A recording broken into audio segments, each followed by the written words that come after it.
제 이름은 정봉신이고요. 59년 돼지띠니까 65세입니다. 회화도 하고 판화도 하고 조각도 하고, 특히 판화는 종류가 많은데 판화 중에 특히 목판화를 주로 많이 하고요.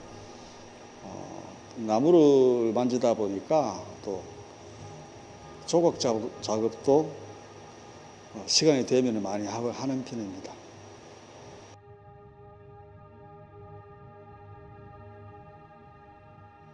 예술을 하게 된 계기라기보다는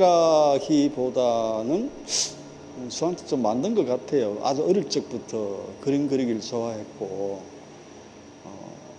특히 우리 어릴 때는 학교에서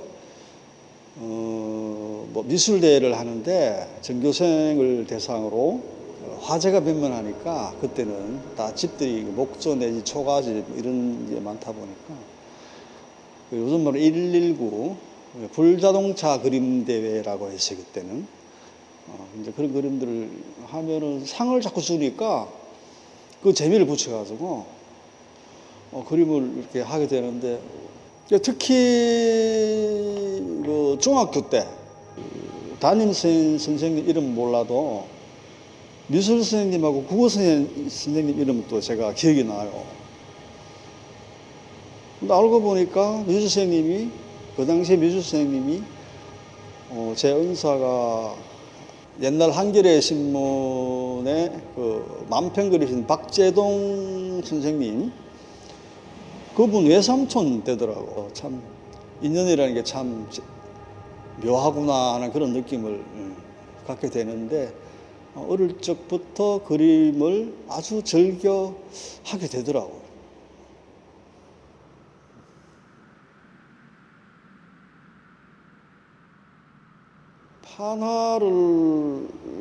판화는 종류가 많아요. 평판, 공판, 동판, 석판, 그 종류마다 특색이 다 있는데, 특히 제가 하는 목판화는 가장 원시적이면서 가장 오래된, 우리가 아는 그 무구정광 다라니경이라고, 그게 세계에서 가장 오래된 목판 인쇄술인데, 그러니까 내가 그 판화 자체가 전부 다 인쇄의 원료라고 보면 되거든요. 일단 목판화는 장점이 재료를 구하기가 쉽고, 그리고 전통적인 어떤 방식들이 남아있고, 그리고 그 자체가 그 오리지널의 하나의 그림만 남는 것이 아니고 복수미술이라고 그러죠. 여러 장 찍어서 같이 나눌 수 있고 같이 전달할 수 있고 그 내용을 공유할 수 있는 장점이 있기 때문에, 판화가 다 그렇겠지만 특히 목판화는 같이 나누고 작품성을 나눈다기보다 그 뜻과 내용들을 공유할 수 있고 하는 그런 장점들이 있기 때문에, 그 목판화는 굉장히 그 매력이 있는 그런 장르라고 보면 됩니다.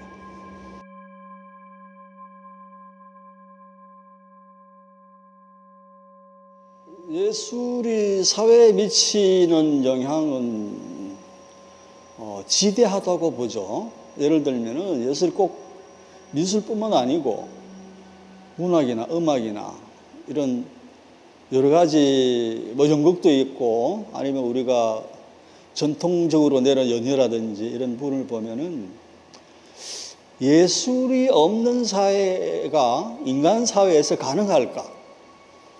인간만이 가지고 있는 그 고유한 부분이 결국은, 물론 동물이나 이런 부분에서는 우리가 판단하지 못하는 어떤 그런 문화적인 요소나 아니면은 자연 발생력이 있을 수는 있겠지만은, 아주 의도적으로 자기 생각과 사회와 자연과 이런 부분을 사고하고 생각하면서 무언가의 어떤 자기 발언을 하고 창작을 해야 된다는 것은 그 인간이 가지고 있는 가장 독특한 부분이라고 생각을 해요. 그래서 사회에 미치는 영향은 정치, 경제, 문화, 예술 그런 부분은 사회 하나의 그 인간이 살아가는 부분에서 어떤 문화를 이루면서 문명화돼가는 과정에서는 굉장히 중요한 역할을 많이 한다고 볼 수 있죠.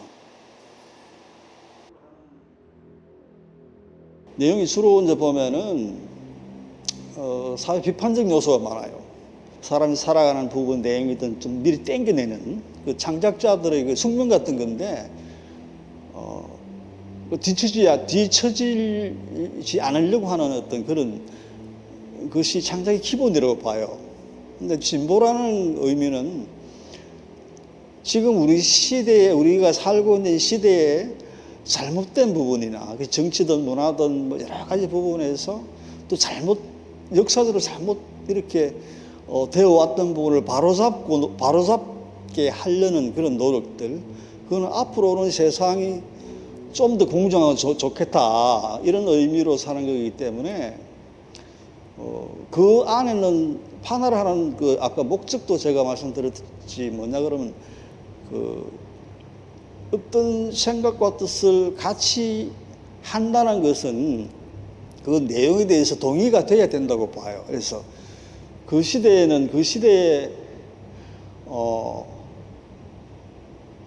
합당한 그 역할이 나는 예술을 하는 사람한테는 자세가 꼭 필요하다고 생각을 해요. 그래서 지금도 거기에는 꼭 돌을 던져서 충격을 주는 것도 있겠지만 다르게 언유되고 다르게 비유되면서도 얼마든지 할 수 있는 내용들과 표현 방식들이 있어요. 그렇기 때문에 어차피 그 내용을 공유하면서 세상을 조금은 더 좋은 세상을 열어가고 만들어가는 부분에 대해서 노력하는 자세가 필요하다. 난 그렇게 생각을 해요.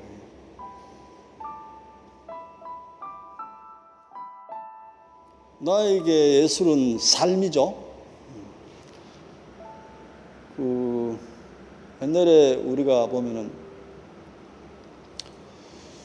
이 개를 이렇게 풀어서 키우는 경우에서 뭐 아이들도 똥도 주워 먹고 똥개라 그러는 그 어원이 이제 그런 건데 어떤 직업을 가진 사람이 자기 눈에 보이는 쑥 들어오는 게 있어요. 예를 광고하는 분들은 가면 간판이 다 이렇게 일반 사람과 다르게 보이거든요. 마찬가지로 예술하는 사람들은 자기가 선호하거나 표현하고자 하는 것이거나 아니면 여기에 내가 무언가를 좀 통해서 내가 어떤 얘기를 하고 싶다고 하는 내용이 있다 그러면은 결국은 그 내용들이 사람이 살아가는 데 있어서 직접적인 영향을 주는 그런 내용들이라고 봐지거든요. 그래서 그게 아무리 그 어렵고 난해한 그림이라 할지라도 거기는 나름대로 자기의 목적성이 있다고 봐요.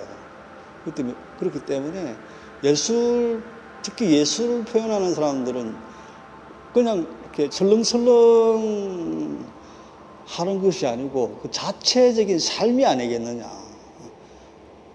그게 뭐 배워서 되는 것은 아니고 자기 표현을 하다 보면은 모자라는 부분도 있겠고 더 하고 싶은 부분도 있겠지만 결국 그 어떤 부분에 천착을 하다 보면은 또 나이도 들어가면서 달라지는 경향도 있고 하겠죠. 그래서 이제 결국은 예술은 나한테는 나의 삶이다라고 정의를 하고 싶어요.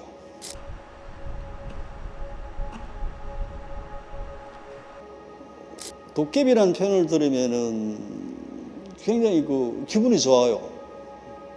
그 기분이 좋은 이유가 평이하지 않고 엉뚱하다 이런 뜻이거든요. 그 특히 예술가들은 난 다들 도깨비라고 생각을 해요. 왜냐하면은 남들이 다 하는 평이한 것을 해서는 살아남을 수도 없고 재미도 없고 그러니까 상당히 좀 엉뚱한 발상, 엉뚱한 생각이 있어야만이 자기가 생각하는 부분이 그걸 좀 독특한 이런 어떤 작품들이 안 나오겠나라는 생각을 해요. 그래서 특별하다라기보다는 도깨비는 아주 평이하면서도 일반적이지 못한 약간 벗어난 이런 엉뚱한 생각을 갖고 있는 사람들이 다 도깨비를 생각을 해요. 그래서 일반적으로 보면 그 예술하는 사람들은 거의 도깨비적인 성격을 좀 갖고 있다고 저는 생각을 합니다. 그래서 그 도깨비는 좋다. 엉뚱해야만이 좋은 작품도 나올 수 있고 좋은 발상이 또 항상 가질 수 있고 유지할 수 있기 때문에 도깨비는 굉장히 특히 요즘 같은 세상에서는 굉장히 필요한 존재가 아니겠느냐라는 생각을 해요. 그 도깨비가 주는 그 어떤 그 내용이 이런 것들이 상당히 사람들한테 도움이 되는 그런 내용들이면 더 좋죠. 자본화되지 않고 사회를 아주 재밌게 하면서도 풍요롭게 하면서도 그러한 것들은 그냥 있는 그대로 가면은 그게 안 나온다고 봐요. 좀 엉뚱한 것들이 나오고 좋게 얘기하면 굉장히 좋은 어떤 발상들이 나와야만이 새로우면서 사람보다 유익한 그런 것들이 나오기 때문에 도깨비는 이 시대에 굉장히 필요한 존재다. 나는 그렇게 생각해요.